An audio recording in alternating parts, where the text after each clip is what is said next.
Good day, learners. Today we're going to talk about and learn about fractions. Last term we had the introduction on what is fractions. Fractions when you have one round ball and then you cut it into lots of pieces you're going to share with your friends. So we get a whole and we get a half. But today we're going to work in sixths. This is the easiest way to understand fractions. We're going to use two dice. The dice each one of you made yourself, and we wrote on the dice 1/6, 2/6, 4/6, 6/6. That equals to one whole ball.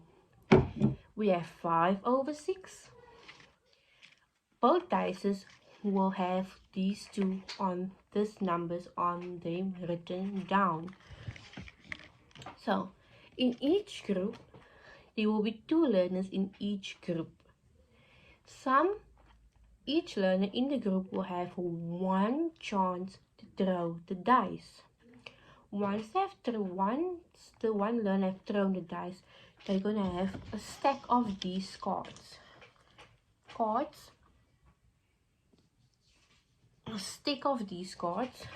That's counting from 6, 5, 4, 3, 2, and 1. The same numbers that is listed on your number dice. So when you have thrown a number and you have thrown a number 5/6, you are going to pack out number 6 and put number 5 on top. This is for both learners. So every learner will, if me and a partner is playing, I'm going and I throw the dice and my dice lands over 4/6. I'm going to land over 4/6. And remember, this is your numerator, this is your denominator number. Your denominator number never change. So when you're done, you and your partner playing the dice and packing the card blocks on top of each other, see how your number looks like the one you have rolled in on the dice. You are going to have a page, a white page or any page that the teacher is going to provide you, and you are going to write your friend's fraction down and your fraction down, and you are going to plus the two fractions. What we're going to do, we're going to plus the two fractions. Once you plus the two fractions, you are going to write down the answer. So for example, you have a 4/6 plus a 3/6. A 3/6.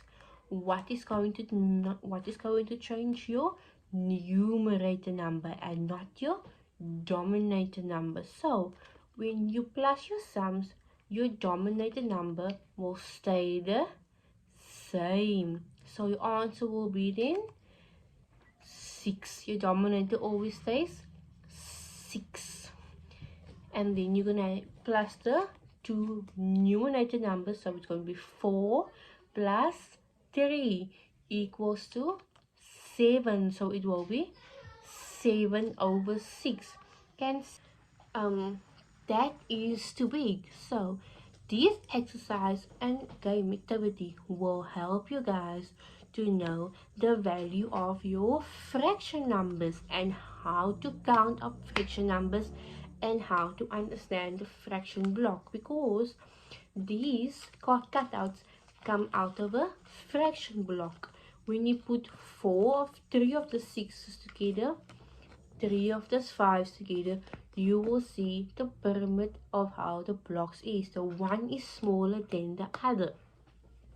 So this game today will teach you about what is your denominator number and what is your numerator number and how to add it up When you dominate a number, it is the same.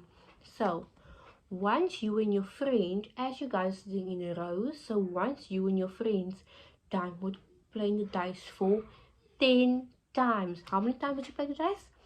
10 times. You are going to let your teacher mark your answer sheet. Once your answer sheet has been marked, you are going to have a end of game competition where you're gonna have to play the dice again. This is a whole day activity. A whole day, as you guys have days like you have a mathematic day, an English day. This is a mathematic day game. Learners will understand the value of each fraction, each number, numerator, denominator number. They will fully understand once this game has completed. So, good luck learners, enjoy the game, and I hope you learn all your fractions and understand all your fractions. Thank you. Bye.